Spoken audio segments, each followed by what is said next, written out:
Howdy, howdy, howdy, back at it again. As you can tell from the title, the thumbnail, which you're seeing on your screen, I wrote a book. It is a young adult fantasy story. So, what does that mean exactly, right? What am I trying to say? So, young adult in terms of the themes that it explores. So, no sex, no violence. If I were putting a TV rating on it, it'd be closer to PG probably than even PG 13. Does that mean adults can't enjoy it? Absolutely not, right? I think this is enjoyable by people of lots of different ages, but there's a teenage protagonist, so the themes are going to be more in line with that. What type of fantasy is it? Is it urban fantasy? Is it like Harry Potter parallel society fantasy? Is it alternate history? Nope. It is kind of the typical, Game of Thrones, medieval Arthurian setting. It's not really like high fantasy in the sense of there are no elves or dwarves or other races or things like that. It's just people, people, monsters, magic, that type of a setting. Okay. Now, what is the book about? I'm going to give you a second if you want to pause just to read the blurb because I'm going to talk through it and give some more detail. Okay. So Soren is the youngest son of a farmer. He's 16. Okay. So he's kind of going through what a lot of the 16-year-olds go through, which is he just thinks that his life could be more than what it currently is. Right. And for him, that manifests in this real passion and obsession and love really for these like kind of fairy tales about wizards and dragons. And those are really captivating even to us, but I want you to think about how much more captivating those would be if, they were true or that there was like a hint of truth to them, right? Like, history buffs, right? People that love like ancient Rome or ancient Greece, like imagine Alexander the Great, except he did it all himself because he was a wizard. Like, that'd be a really cool story, right? So just think about that. That's sort of where Soren's at. Now, there's some connotation to the word wizard in the context of this story that is important to unpack. So let's get into, for the lack of a better term, the magic system of the world. So there are 4 pillars of what I would call sorcery, and they are magic, witchcraft, alchemy, and channeling. So magic is sort of what you would expect. It's people casting spells, enchanting objects. The mustard seed kernel for the whole story kind of comes down to this original idea I had for magic, which is what if magic was like writing a program on the world? So the magic in this story is very like syntax heavy. The words are really important. You have to be very specific with what you're doing for the effect that you want, which I think is really cool, right? Because it makes it kind of like this science magic, which I think is really interesting. And you can do a bunch of different effects, right? So you can like make objects bigger, you can make them move, you can set them on fire, different things like that. But you can also do really practical stuff too. The second pillar of sorcery is witchcraft. And this is something more like an apothecary times a million is sort of how I picture it.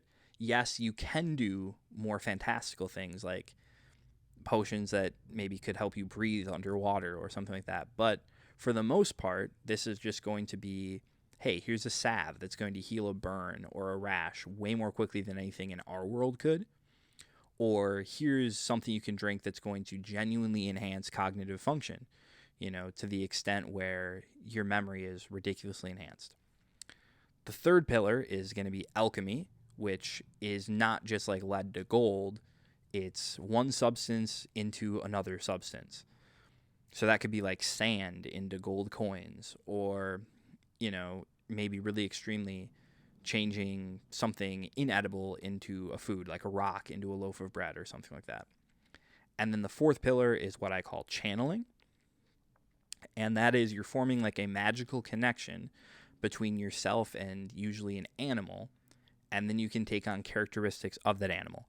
So if you wanted to see really well, maybe you could, make a connection with a falcon, and then you could channel its eyesight and you could see, just as well as that bird.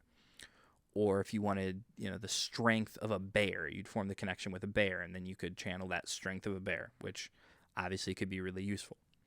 Now, what's really interesting here, at least to me, is in this world, these pillars of sorcery, these things are really just kind of professions, right? They're really just trades. It's no different than being a tanner or a smith or a baker or a chandler, right? Like, it's just something that you do to make money, which is what happens. So Soren is like, oh man, I'm going to be living on this farm, and he's really unhappy about it because he's kind of always really loved these stories. And then one day his parents tell him they're going to send him to be an apprentice in the capital city, Mayaste, under Wulfric.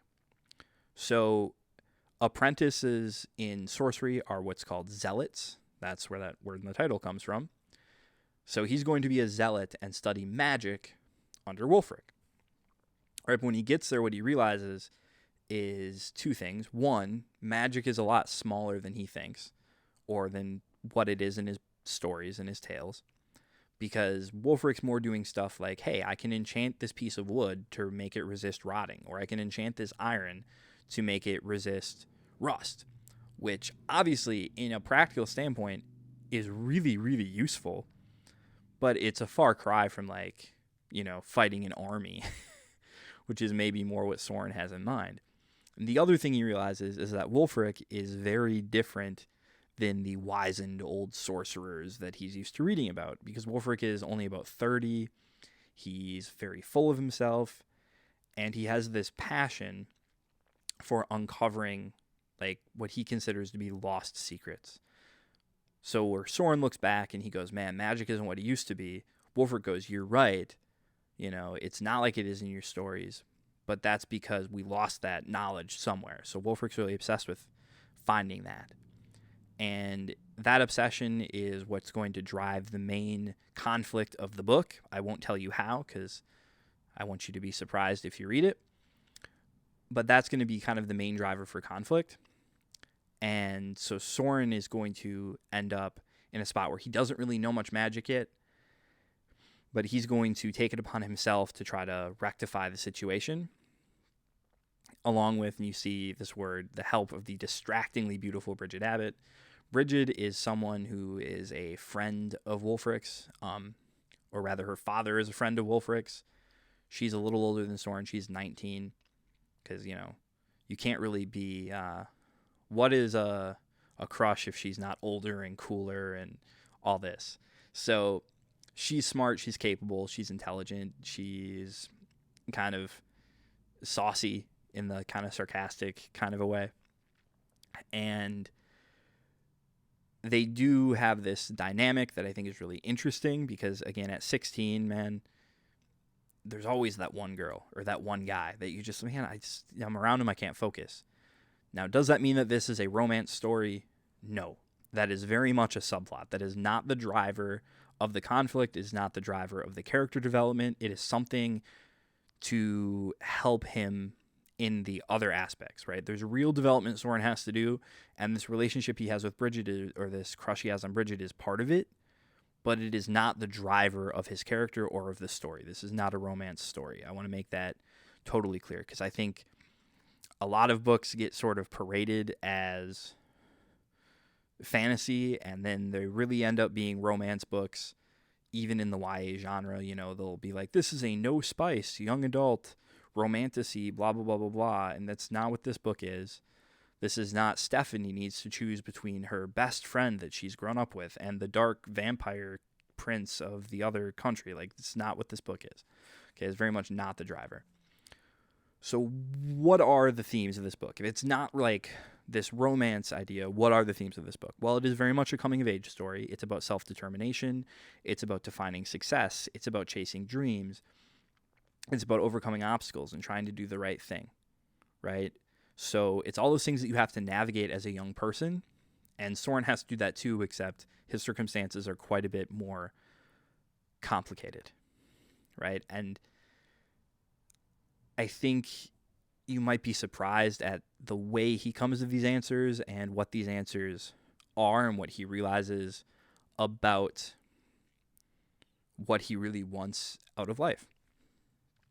Now, why am I making this video?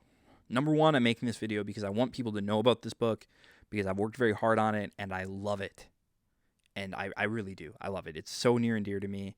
It's become near and dear to me. This is not like Age of Scorpius, where it's like, I've been working on this for 38 years, even though I'm only 28 years old. You know, it's not that.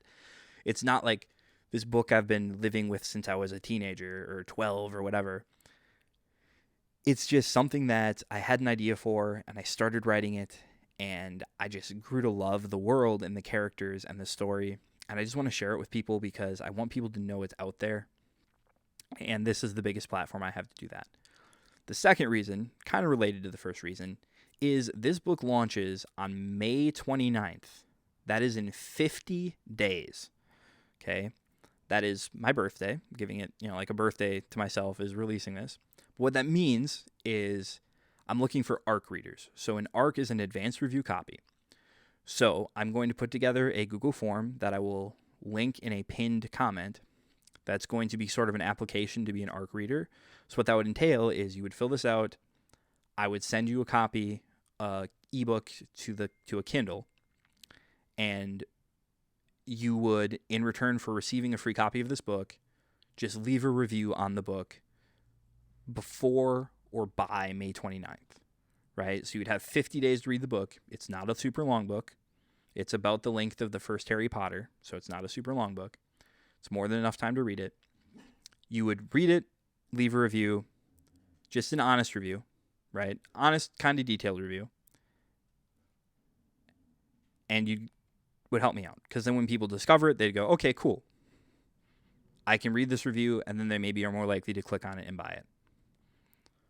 So, as always, have a good time. It'd be great if you could help me out this time.